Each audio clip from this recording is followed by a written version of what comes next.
Yeah, what it is, Jacob Patterson again, and I am here at Sony Santa Monica to interview Stig, the director of God of War 3, because I made a pair of custom God of War shoes, and he wanted to see them, so let's go in.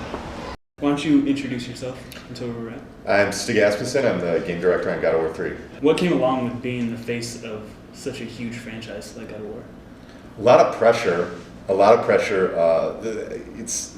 There's just the expectations are so high for this game. I think one of the things that was the toughest for us is that since this was our first PlayStation 3 game, but everybody the perception was when we come out, it's got to be the best PlayStation 3, or at least one of the best PlayStation 3 games. Did you feel that there was any significant factor to the fact that there were 3 different directors for 3 different games? Do you think there was a different feel on the 3 different games?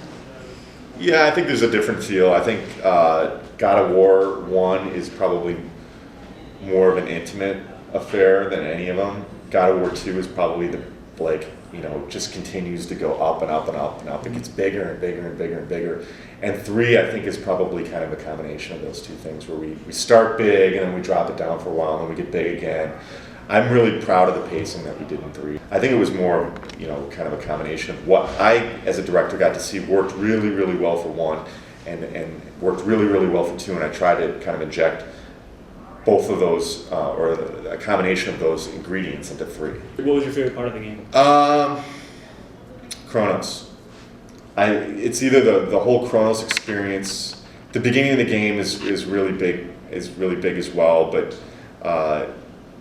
both of those things came together once again really late, and they're just so fantastic.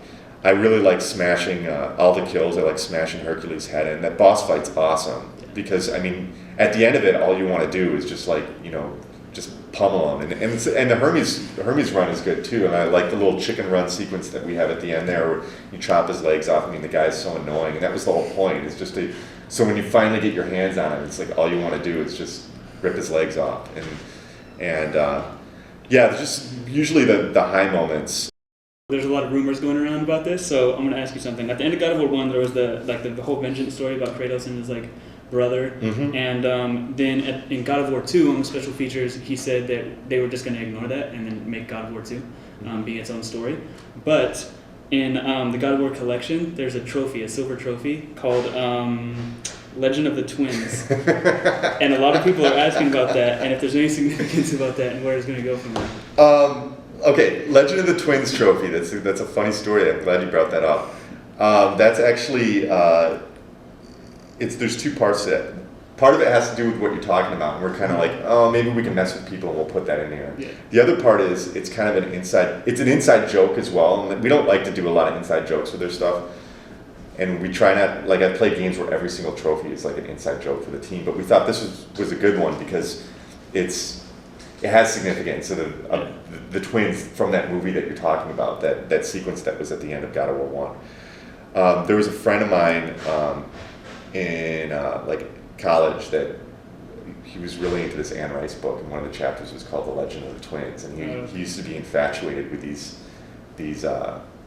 twins, these girls that were the twins, and I don't want to get into what the story was, but we always called it The Legend of the Twins.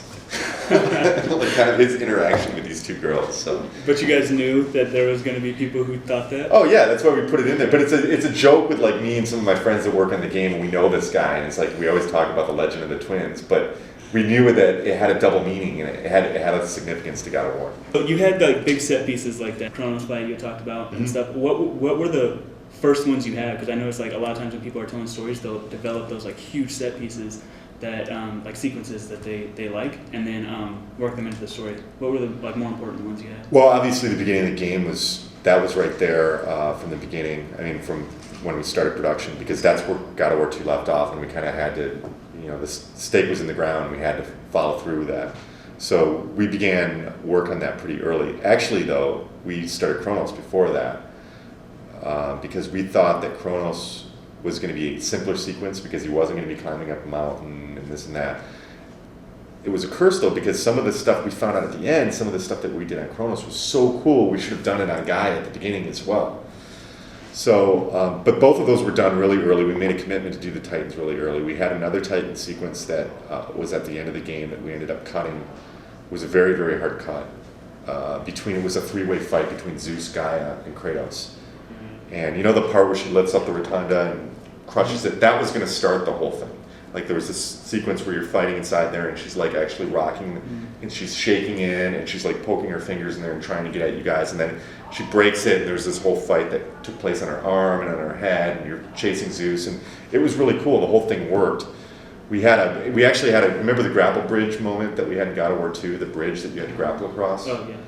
We had a sequence in this where you had to grapple along her arm, and like trees were falling down, you're chasing Zeus and climbing up, and you actually had to burn her face with a fire bow because she had bramble on her face, and it was really cool. That was one of the best parts of God of War 2.